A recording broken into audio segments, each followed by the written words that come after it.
we got Desmond Bane here. We will take questions. Just let the little man take it. He can. There you go. Yeah, he got it. You want to say anything?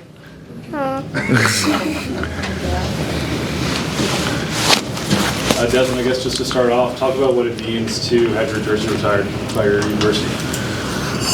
That's a couple people have been asking me over like the last 2 or 3 days, and it's been hard for me to even give an answer. You know, coming from a small city, Richmond, Indiana, coming all the way down here, never imagined something like this. So it's a dream come true. A lot of people had their hand in this success, so I don't feel right just you know, feeling like I did this by myself. I know I didn't, and extremely blessed and thankful. You know, that TCU feels this way about me, and I feel this way about them. Desmond, you say that you never could have dreamed this. You have to have a certain level of confidence to make it to the point that you've made. But when you showed up here as an 18-year-old kid, did you ever think that this was the trajectory your career could take? No, I mean, I just stayed in that gym and listened to Coach Dixon. You know, he was all about the discipline, the hard work, and commitment. You know, and followed his path and his guidance. Ryan Miller, of course, and you know, who knows where it'll take you. Desmond, if you look back on your career, when did you realize you could be a top-notch player? It probably wasn't until my junior season. Kenrich Williams left for the NBA that year before, and him making it to the NBA was a huge eye-opener for me and gave me hope. You know, and he obviously was a tremendous player and still is a tremendous player, but that's kind of when I started to think about what was next. Your junior year, if I remember correctly, you kind of looked at going pro possibly. Yeah. You decided to come back. Yep. How big a decision was that extra year in your development? It was huge. You know, going and putting my name in the draft and being able to get that experience and those workouts, see where I stacked up, gave me the confidence that it was possible. You know, it was great to go through the process, share some of the knowledge that I learned with some of the guys. I mean, RJ Nembhard was here, and he, you know, has had his cracks at the league and stuff. So it was a good experience for me, but everybody else involved as well. It's rare for players to stay 4 years in the same school of college basketball. What made you want to do that at TCU? Family environment. You know, it was really hard for me at first, being so far away from home, and whether it was the players, the coaches, the people on campus, teachers, it just felt like a sense of community and a sense of home, and somewhere that I didn't want to leave. In many ways, you are sort of the last of that rare breed of guys who come to one school, stay for 4 years. What are the benefits, and do you see it ever going back towards that? I hope so. You know, I've had teammates that have transferred and regretted it. You know, the relationships that you can build, opportunities and doors that you can potentially open for yourself just by being around and leaving an impact somewhere is something you can't put a price on. So I definitely encourage it. I highly encourage it, and it would be great if college basketball and all of college athletics started trending back that way. Yeah. You didn't. Can you believe things have changed so much just in the short time that you've been out? No. Like, they're talking about, like, the money that's being made and, you know, guys, you know, going in the portal or putting their name in the draft basically, you know, every year. It's a lot different. It's a lot different, you know, but you got to evolve and grow with the times or you're left behind. You didn't just come back. Like, you have a degree from here. What does that mean to you? Like, you're woven into the tapestry of this university. Mm-hmm. Yeah, it's a rich history and something that I'm proud to be a part of. The degree's been serving me well too. I was just started a foundation, got a AAU team. They're going to be here tonight, so I'm really excited to share this with them. But yeah, everything just connected just how it's supposed to. Coach Dixon said that Brian Estridge said of you that you're someone that everybody knows but has not made a single enemy.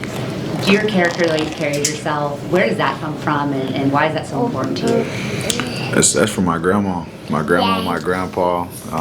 The way I was raised, that was always more important than anything I did on the basketball court. So when people come up and compliment me on those type of things, it really means something to me. You mentioned Coach Dixon a couple moments ago. He reached 500 career wins for his coaching career earlier this season. Just talk about his impact on you and what it means for him to have accomplished that goal for himself. Yeah, he had a huge impact on me and still does. Phone calls, text, constant communication, but he deserves it. I mean, he's one of the best coaches in college basketball history. When I found out I was getting a chance to play for somebody like him in a league like this, it was a no-brainer for me. Can you just talk about the power of when one person believes in you, right? So he saw your potential for this level of basketball, and what does that mean when you have that one person who's like, yep, you can do it? Changes everything. I mean, I was the only person, that probably felt that way, and to have somebody of his stature that's been where I wanted to go and coach the players that I wanted to emulate, believed in me, it was like sky's the limit. Is that what you feel like you're starting to do now with your foundation, right? Like you're providing mentors or providing stuff for kids so they feel like someone believes in them. That's the goal. It's all about giving back and being that role model that a lot of us didn't get a chance to have, when we were growing up. So, yeah, that's the goal. You're one of the first members of one of his earliest recruiting classes, and now looking at the NBA, and it's you, it's Ken Rich, Emmanuel Miller, Damian Ball, Mike Miles get a chance in the G League as well. What does that say about the trajectory of the program, and do you feel like you helped lay the foundation for that kind of pro success? Yeah, it feels really good to know that. I mean, I wouldn't even consider myself. I think Brandon Parrish and those guys that really went through the trenches are the ones that really laid the foundation to this thing. But it's a great feeling knowing that high-profile athletes want to come here and trust TCU and Coach Dixon to develop them and get them to the best league in the world. Do you have any singular memory that sums up what your time was like here on the court or off court? I think it's got to be, it's a horned frog, yo. I think it's got to be that, right there too, yeah. All right, that's it. I think it's got to be the NIT championship. Seeing and hearing the stories about what Brandon Parrish and some of those guys went through the year before and previous years, playing in high schools, locker rooms inside of trailers, and to playing in this gym, this arena, this locker room, and cap off their career with a win. The excitement was through the roof, and I remember waking up and we in New York City and they got like our pictures on billboards and videos on billboards and stuff, and everybody looking out the window, calling their people, FaceTime, and it was cool for sure. It was a perfect way to start off my journey at TCU. Does TCU already have a leg up in recruiting online there? Yeah, it's their future two guard right here. Ain't that right? Say yes. Yeah. Could you ever see yourself coaching? I could. It's funny. I was talking with one of my trainers at dinner the other night. I was like, man, what you think about coaching here?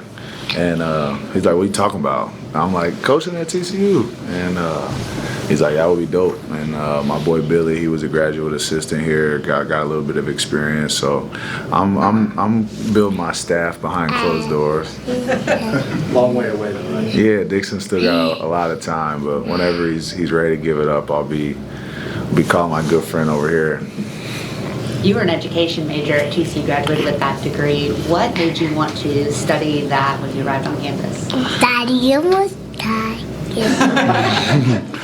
I started business and it was too hard. I mean, if I'm be for real. Took microeconomics and was like, yeah, I need something different. Went to psychology and that was cool. I liked it, but just didn't really know what I wanted to to do with it, and I've always been about community and youth, and the degree was brand new that year, so it like I said, everything at TCU just worked in a weird way where everything fell right in line with I feel like how it should be. So it served me well, and I'm very grateful for it. Anything else for Desmond? Desmond, anything else for anyone else? I just want to say thank you.